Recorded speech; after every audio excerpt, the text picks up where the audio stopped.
Leeds.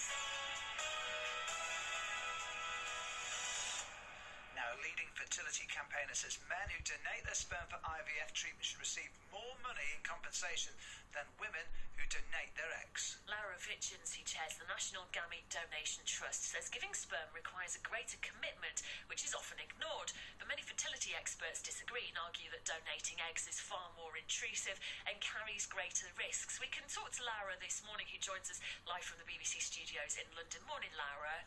Hi, good morning. So just explain to me then, why do you believe that men should receive more compensation than women for donating sperm than women do for donating eggs? Well, what has always happened was looking at the medical risks involved, but there's more to that. And I'm intrigued by the fertility experts, and I know quite a few of them, but actually I'm probably one of the very few of them who actually donated eggs myself, so I know what I'm going on about. Yet I still argue, if you really know what sperm donors do, they are just as valuable as egg donors, and that's really not happening at the moment. And they do even more than egg donors. The sperm donors go to clinics much more. They have a longer commitment. They are attached to more families. Admittedly, yes, there is no medical risk involved, and they do something that men tend to do anyway. But still, doesn't take away the fact that what they're doing is extremely important. It is important, and you talk about it's a longer-term thing. Just explain to us what you mean by that.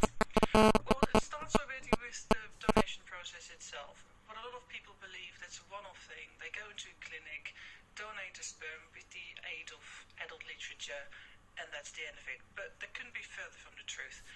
What is happening is that they have to go into a clinic once or twice a week over a period of 3 to 4 months. We ask them to abstain from any sexual activity and limit their alcohol intake during that whole period. So effectively we're asking guys to lead a celibate life for 3 to 4 months. On top of that, what's happening is that sperm donors are typically linked to 10 families if they agree to go for the maximum, which could mean that 18 years from their donation, they could be identified to as many as between 10 and 20 donor-conceived adults, whilst with egg donors there's only 1 or 2. So they take a commitment on for the rest of their lives, and that in fact impacts their family as well. But then when it boils down to it, fair enough, it's an inconvenience, it's a major commitment for a man who wants to become a sperm donor. But when you weigh that up against the medical risks, as you say, you've done it yourself, you've donated eggs. It's not an easy procedure, it is very risky, and surely that should outweigh the inconvenience that the man faces. I tend to disagree, because it's not... Yes, there is a medical risk attached, and to be perfectly honest, there were some very unpleasant moments. But what is happening, just because the act itself is more pleasurable, we seem to think that therefore it's not important. Well, if you follow that argument, then if you like your job, should you be paid less? The reality is that they have a 3 to 4 months commitment that really affects their life. They have a longer-term commitment with more people involved. And we should not just look at the medical risk, but also should look at the responsibility they take on, the dedication, the commitment, and their selflessness, which is just as good or bad as with egg donors. Lara, it's Adam speaking. Yes, I think 4 months of celibacy and what that entails, I don't think I would, even at 43, I don't think I'd fancy that at all. But with that in mind, sperm donors, it would appear, have little respect in clinics. Would that be a fair assessment? I think that's a very fair assessment, and unfortunately, on one hand we say that they're fantastic and the best things in sliced bread and we need them and they're great, but the treatment is different. And I can see that, having been an egg donor, whenever I say I was an egg donor, people instantly think, oh, that's great and good, and I get instant status. Whilst with men who donate sperm, they have got a smutty thing attached to it. So sperm donors really don't get the respect they deserve, and that reflects to how they're being treated in the clinic, and I think that's really, really, really bad. But do you think that the whole process of offering money for offering compensation, if that's the right term, demeans the process of sperm and egg donation? It depends how you do it. If you start throwing gazillions of pounds at it like in the US, then you probably do, and then it doesn't become a donation. It almost feels like buying a child, and I don't want to get into that situation.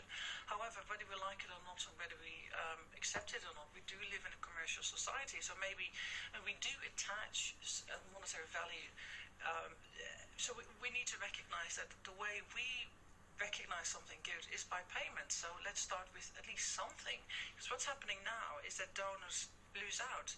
They only get paid compensation for loss of earnings. So technically, if you take a holiday or if you're unemployed, if you're a student, you don't get anything other than expenses, despite the fact that you've gone to a clinic about 30 times over a period of 3 to 4 months. And surely that can't be right. I don't know whether, Larry, you're able to give us any rough guidance as to how much people get paid for donating sperm and eggs, and if anything, should it be the same amount for both men and women? At the moment, they get paid the same, which means receipted expenses, reasonable expenses, and £250 up to a maximum of £250 compensation loss of earnings. But for a woman, that means 5 or 6 visits. For a man, that means about 30 visits for the same £250. So in actual fact, sperm donors lose more money than egg donors. Now, I think it's reasonable that we do pay some money to reflect what they have been doing.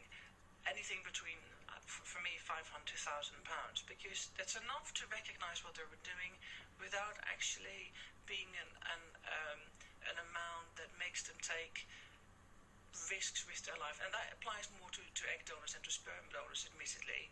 But we shouldn't get to a situation that we pay so much money that young men and women take on unnecessary risk or use that to pay off the credit card debt without thinking that 18 years from now, in the end of it, there is a